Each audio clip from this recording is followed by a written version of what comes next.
Kia ora and welcome to Divine Appointment. I'm Hannah Seddon and I'm so glad you're here. I believe God is still orchestrating divine appointments every single day, and my prayer is that every story I share will inspire you, strengthen your faith, and help you to see His presence in your life. So let's see where today's story takes us. Well, a whole lot of my friends thought it would be a great idea for me to start a podcast, so here we are. I've got this habit of leaving really long voice notes about all of my trips and places where I've been, where I've had a divine appointment, a divine encounter, a meeting that, I don't know, it started out ordinary and became something incredible. And so I send these stories to my friends, and when they haven't heard from me for a little while, there's always a message back saying, come on, girlfriend, we need another one. What's the next installment? And so I've decided to start a podcast at their request. So here I am. It is real. It's raw. I try to be really authentic and genuine. I'm a pretty down-to-earth person. As I share these stories, my stories, and also bring other people in to share some of their stories, my prayer is that you would be inspired to get into situations that may start out ordinary, but they turn out to be incredible, extraordinary, because they're divine appointments. I think about the story where Jesus was sharing with a whole lot of people, hundreds, thousands of people were listening to him. And, you know, people are hungry and they're probably hot and they're probably tired, and it's time for something to eat. And for some reason, the disciples didn't pack lunch. So this young kid comes up. He gives the disciples effectively his lunchbox, and it has, a couple of fish in there and some loaves of bread. And because Jesus blesses it, it ends up going on to feed so many. And in Mark chapter 6, verse 42, it says they ate and were satisfied. So my prayer is that when you come in here and have a little listen to these stories, these divine appointments, that because the Lord has blessed what I'm giving him, these fish and these loaves, these little stories, these encounters, that because the blessing of the Lord is on it, that it will be such a blessing to you, that during our time together, you'll get to laugh, because there's a lot of that. Yeah, unapologetically. There's a lot of laughter.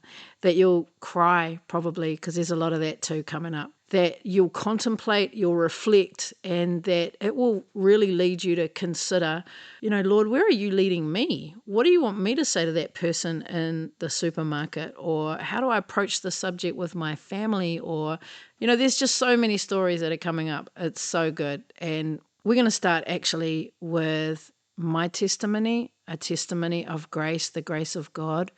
By the way, that's actually the meaning of my name. My name, Hannah or Hannah, has sort of two origins, two meanings, and the one that comes from the Hebrew means the grace of God. And I pray that the grace of God would be on this, on the flow, on my voice, on the connection that we have, but also that the grace of God would be on you as you are listening, wherever you are. And you might be still not out of bed yet, actually. You might be in your pajamas with your crazy hair because you haven't even started the day yet. You could be driving someone up the wall. No, you could be driving to work or to school or back from the supermarket. Who knows? You could be just sitting on the floor in the lounge, just looking for something else today to listen to change maybe the thoughts that are in your head. Maybe you're one of my friends, and there's a lot of them out there that are waiting for me to ring them. And you're like, you know what? She started a podcast to make sure that I got to keep up with all these stories. And maybe you're not yet one of my friends, but you're going to be one of the people in my community, because one of the reasons this podcast has started is to create connections. Get comfortable as I share some of the divine appointments that have occurred in my life. Tēnā rā tātou katoa. I te taha o tōku pāpā ko Hemi Pomare, he uri ahau no Ngāpuhi, te Rarawa, Ngāti Pūkenga, Ngai Te Rangi, me Ngāti Rangi Nui. I te taha o tōku māma ko Donna O'Gorman, he uri huki ahau no Ngāti Airangi, Ngāti Kotemana, me Ngāti Ingarangi, ko Hannah Seddon tōku ingoa. On my father's side, I hail from the tribes of the north, Ngāpuhi and Te Rarawa, and the Bay of Plenty, Ngāti Pūkenga, Ngai Te Rangi, and Ngāti Rangi Nui.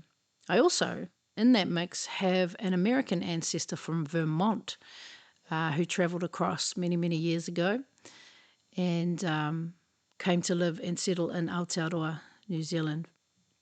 On my mother's side, I am Irish and Scottish and a little bit English.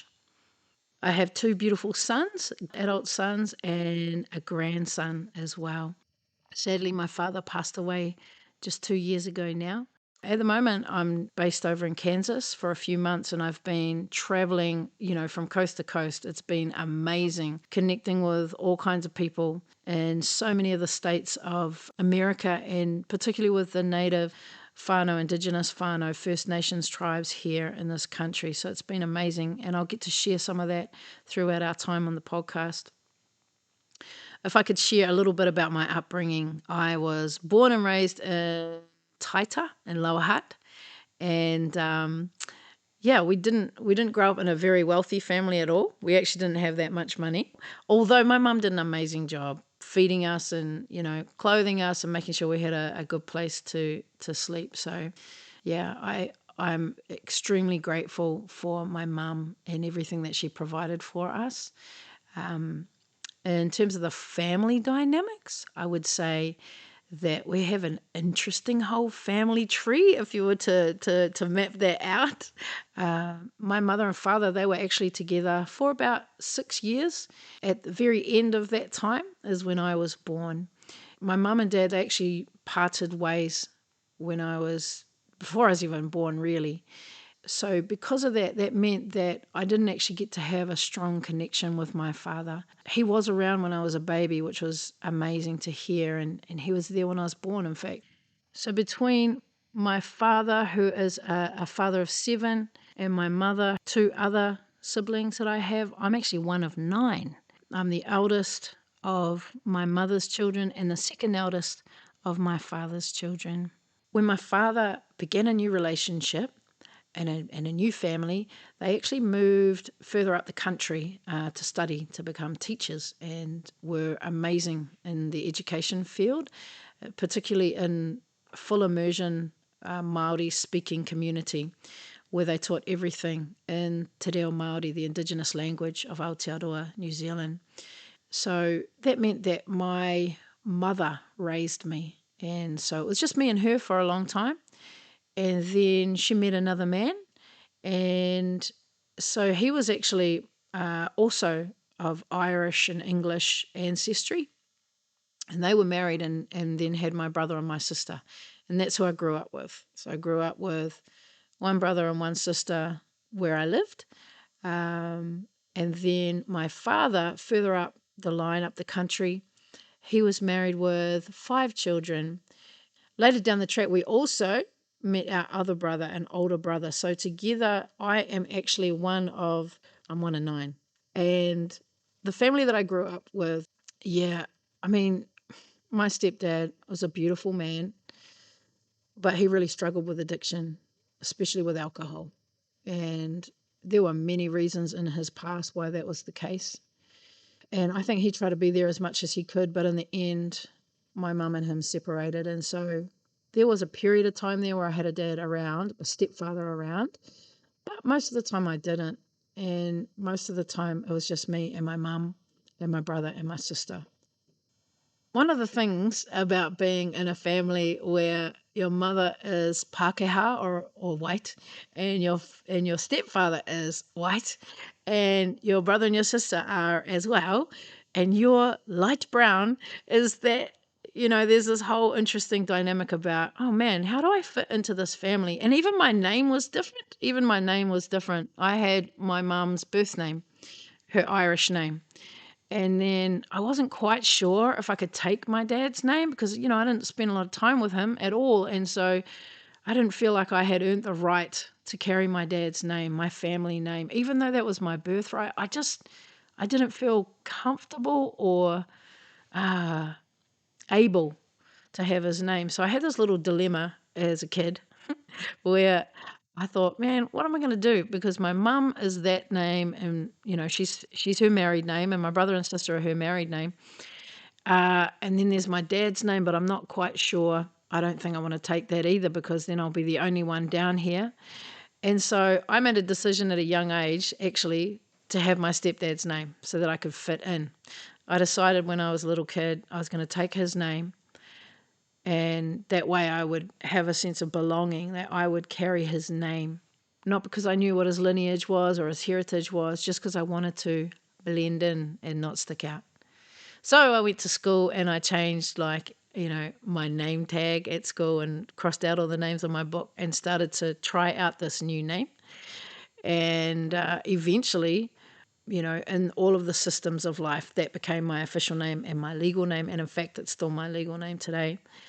And it's kind of beautiful watching how little me was trying to find a way forward in the world, like just being creative. It's kind of sad too, because I had all these other options and I didn't know how to navigate that. I didn't know how to find what was my identity, so I just chose one. And now when I look back, I know my identity now. I know who I am, and it's not always associated with my name, my last name. There's something bigger and more beautiful than that that's available to me. And I look back with compassion and love, and all the stories that I'm going to share with you, especially my testimony. When I look back, I see this girl who was just trying to find a way, in life, and trying to navigate the best way possible. My mum, she did the best she could to try and make ends meet financially. And I know it was really hard for her, because actually one of the things she had always wanted was just to be married and have a family. And because she'd now had 2 relationships that had failed, her heart was broken. And she felt that. Every day she felt that. And so I remember as a kid just really wrestling with her emotions as she navigated life with a broken heart and with all of these big emotions and so many responsibilities to take care of by herself. And she just didn't have that person to be able to talk to about that. And it was really hard on her.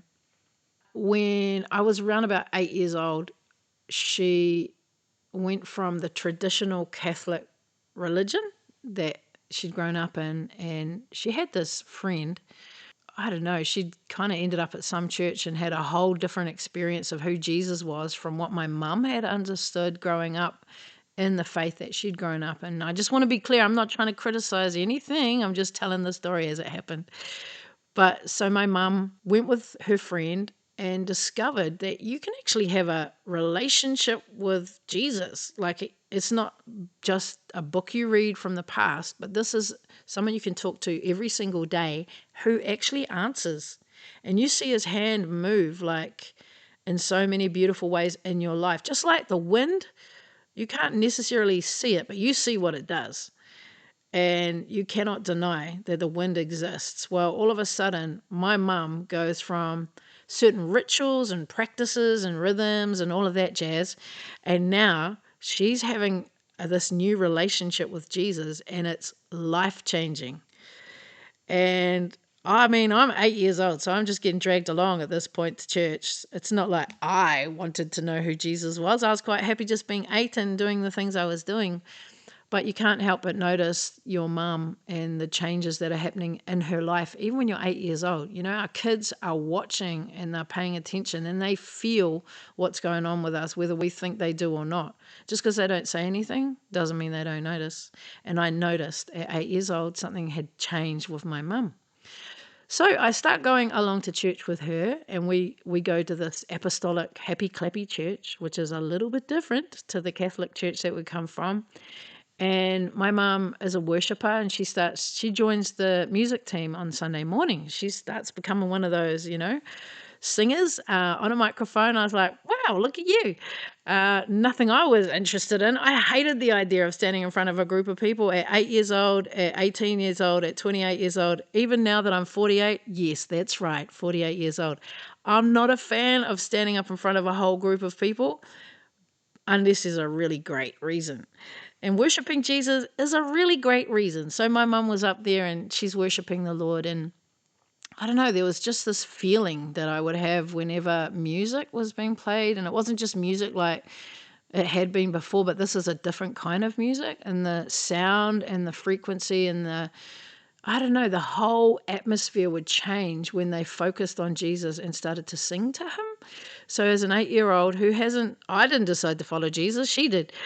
I'm listening to all of this and I'm like, okay, interesting. I start going to Sunday school for kids and they're telling all these Bible stories, very nice, about some dude called Moses and another dude called Noah and Mary. Man, what happened to her?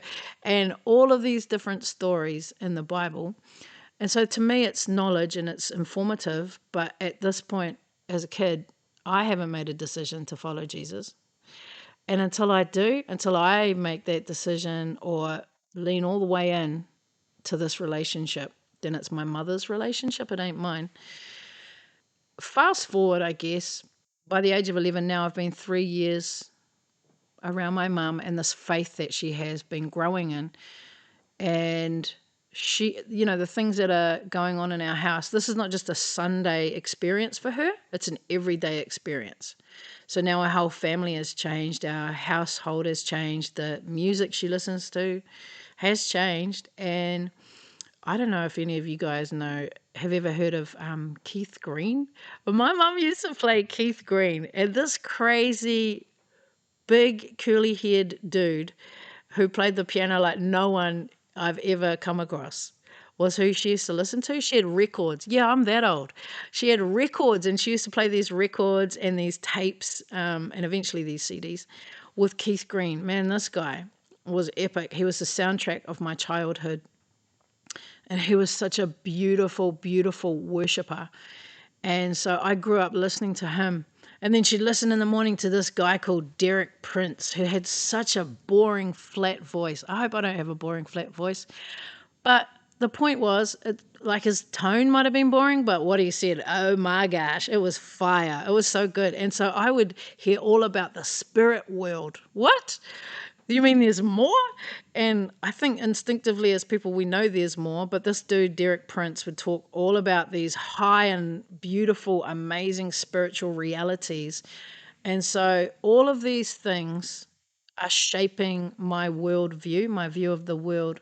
And my mum was a big reader. She used to love reading books, and she used to get me all of these different books. And I loved the books that she got me that were about missionaries. My mum would give me books about all kinds of people who were missionaries. For example, George Mueller, who set up all of these orphanages. And then there was Jackie Pullinger, who moved from England to Hong Kong and helped people get set free from addiction. Like these crazy people. Corrie Ten Boom, who'd been through so much through the world wars and in Germany, and as a Jewish family, just the things that they had experienced. My heart was open to all of these people who the Lord had sent them with an assignment, with a task to do. And they were so brave and they were so courageous. And I'm like, man, when I grow up, I want to be that kind of brave and courageous. But the reality was we didn't even have enough petrol to get more than an hour up the road. So these were these amazing stories that I was hearing, but I had no sense that I would ever be able to achieve anything like that because we didn't have money. I guess that's what made it even more exciting though, is that this God kept giving them the resources they needed to get from here to there. By the age of 11, I knew a lot about the church, the Bible, this faith, this Christian faith my mother had, but I still hadn't actually made a commitment myself. And for me, that was really important that I was like, yeah, man, I'm in. So at the grand old age of 11, I went off to a kids camp. And during this kids camp, it must have been like 5 days long. My favorite part was when they all got together and they would sing. And there was a song this is the 80s. Back in the 80s, there was a song. I remember that song over and over and over again. It was so beautiful. There was something really special, like electrifying and warm and beautiful. And I'm like, why? It's only a song. And I began to realize that I was experiencing the love of Jesus even as I stood there. It was so good. It was so good. And every day we'd come back in and sing that song. And eventually there was just this moment where I guess it was an invitation for those of you who want to know more about Jesus, who want to have a relationship with him. We can help you with that. And I was like, man, I am in. That's it, me. It helped that my mum wasn't there, because if my mum was there, I probably would have been, no, I'm too cool. But because my mum wasn't there and I got to decide for me, yeah, I'm in. I stepped forward and I made a commitment to follow Jesus.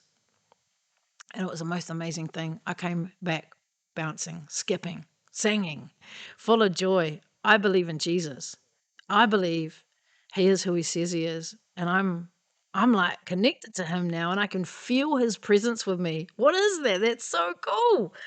And I made a decision that I wanted to get baptized. And oh man, I was so excited. I was moving everything, heaven and earth, to get myself baptized. I'm like, right, how do I get baptized? And so I told my mom, and I asked the pastor, and he's like, okay. And we arranged it. The date was set. I was going to get baptized, and I was so excited. I invited everybody I knew, which really wasn't that many people because I was 11, but I invited everybody to come to my baptism. Obviously, my mum, but I also invited my stepdad to come from wherever he was living at that point. And then I reached out to my dad, and I invited him to come as well. And that one was a little bit of a tender one for me, because a lot of my friends were like, "You don't have a dad. I've never seen you with a dad. Like, I think you're lying." I'm like, "I've got a dad. What are you talking about? And you're going to see him at my baptism." I was so excited. And that was one of the cool things, that he'd said, "Yep, I'm going to make it." On the day I'm at home, and I've got my togs on, and I've got my towel ready, and I've got everything set. I'm so excited. I am about to get baptized, y'all. Yes, I didn't really even fully understand what it meant, but I knew enough to say, I'm in, I'm doing that. That's what I want to do. And on the day, I'm like waiting, we have to leave the house at 3 o'clock to go down to this place where this is all going to happen. And I'm like, oh, it's all happening. And then I'm looking out the window, because my dad's like, he's going to be there by maybe 2:30. It's an 8-hour drive, and from where he's living. And then I'm looking out the window, and I'm waiting, and I'm just like, you can imagine like all the excitement. I'm so excited. So I keep going back and checking the window and looking up the road and running back to what I was doing, and then coming back and looking again. Is he there? Nope. And that's okay. That's cool. We still got like an hour. So I do that. I don't even know how many times. In the end, I just sit there solid for the last half an hour before 2:30 or before 3 o'clock, right? I'm just waiting, because we got to go. And as I'm waiting and waiting and waiting and waiting, I'm looking up the road, and there's no one coming. There's no one coming. And I realize, oh, he's actually not coming. He's not coming. And I have to sit with all these emotions as an 11-year-old. They are so new to me. I know what they are now, but at the time I didn't really have words for them, and I didn't know how to process them. I just sat there realizing, he's not coming. He's not going to be there. He can't be there for me. Now, my dad, I'm sure, he had legit reasons. I don't know what happened that day. I don't know why he didn't call to say he wasn't coming. I don't know. But I'm focused more on what was happening for the child, me as a kid, and as an 11-year-old. The way I processed what happened that day was, I wasn't worth the effort. I'm not important. He's got something more important to do. And the embarrassment of turning up without him, because everybody was like, oh, wow, your dad's actually coming. Wow, cool. The embarrassment of turning up with no one at my side. My dad wasn't at my side. And I don't mean just like my dad, man, he's such a beautiful man. He did so many good things, and the life that he lived, so beautiful. He did so many good things. But because we were separated by so much distance, and relationship things are complicated and all of that, as a kid, you don't understand that. You just understand who's there and who's not. So it's not to say anything about that. It's just to focus on these moments in our life when something happens to us, and we tell ourselves something, our heart learns something, we make an vows that will actually go on to affect us for the rest of our life, unless we've got a way to work that through and find healing. So the Lord, years later, the Lord took me back to that moment and showed me this is a moment for you when you told yourself some things about yourself. You started to believe lies about yourself, where rejection came, abandonment came, all of those things came, and they attached themselves to you in a radical way. Now, my family would never want that to happen to me, of course, but that's still what happened. And it happened in a whole bunch of moments. That was one of them that was actually way more significant than I realized it was at the time. So even though I went there and I got baptized and it was amazing and I've still got photos and, I was sincere for the Lord, something happened that day that changed me. Something happened that day that shifted something inside of me. Yeah. It planted a seed, not a great seed, inside of me. And that would grow to affect me all of my teenage years and my 20s, actually, and take a long time to kind of recover from. And in some ways, I'm still recovering from that now. Fast forward now to my teenage years, and I mean, I do okay at school. I do pretty well at school most of the time when I'm in class and I'm not, doing other things. I do well in maths and accounting and all these really logical things because 1 + 1 = 2 on most days. Whereas matters of the heart and emotion, not interested, far too complicated and scary and big. And so I just stick to maths. I stick to logic. I stick to things that can work out. And then I stay away from anything complicated. But I kind of have this double life because what starts happening is there are a series of other things that happened, over those next few years after I'd given my life to the Lord that kept planting more seeds of rejection and abandonment and unworthiness. In every one of those scenarios, all of them, so many of them, as a kid, I'm telling myself, oh, I must not be enough. I must not be good enough. I must not be worthy. These are not the thoughts I'm having. These are the feelings. I don't understand the words, but these are the feelings. And so like anything, you start to live out of that belief and you start to live out of, those lies. And at this point, by the age of 15, I don't really have a handle on who I am as someone who is Māori and also Pākehā, as someone who is a mix of these different beautiful ethnicities and cultures. I still don't have a handle on where I belong because in some ways I'm not brown enough for this community and then I'm not white enough for this community. So where do I belong? I haven't at this point learnt my native language. I have no clue about things like, different cultural practices. I haven't learnt any songs. I haven't spent much time, in our traditional meeting places, our marae. Really, I haven't spent much time at all with even my own family. And so the development of my identity is impacted by all of that. And I didn't even realize really at that time. At 15 years old, I'm actually full of all of these emotions. I'm full of disappointment. I'm full of regret. I'm full of shame. I'm full of insecurity. I'm full of all sorts of things. These feelings of not belonging, of being unchosen, of being undesirable. And at the age of 15, I'm now starting to have some agency, right? Because my mother, she brought me out with a really good work ethic. She's like, if you want something, you better go get a job. So I did. And at 12 years old, my first job was delivering the newspaper. And at 14, I was flipping burgers at the local burger joint. Yeah. And at 15, I was a checkout chick at the local supermarket. Like I was not making a lot of money, but it was my money. And so I had agency. Now I had power and the means to get around and do what I wanted to do. And I was a little bit older. And so all of a sudden, the whole world opens up to me and everything my friends are up to. And I had a very diverse group of friends, like friend groups, multiple friend groups. And so every one of those friend groups was a world and every world was opened up to me. And I'm just full of all this emotion and all these feelings about myself. I'm trying to find a place in the world. The truth is, I didn't really have big dreams. I didn't have big dreams. My biggest dream was to love and be loved in return.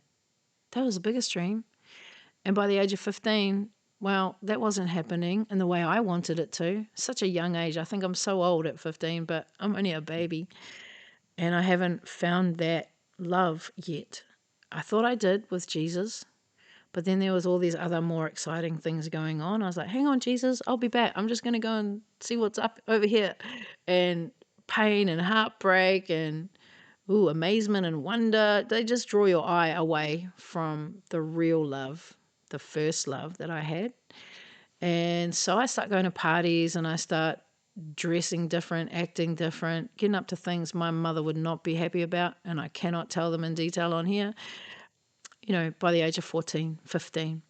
And there's an excitement in there that feels noisier and louder than the shame and the pain and the regret. So I liked that. I liked the excitement and the thrill and the people I was meeting and the opportunities I was having. I really loved it.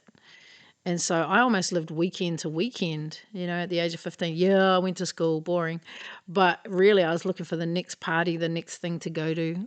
And I had my first boyfriend at 14. It lasted a grand total of 2 weeks, and I had my heart broken because he cheated on me. I was like, oh, okay, wow.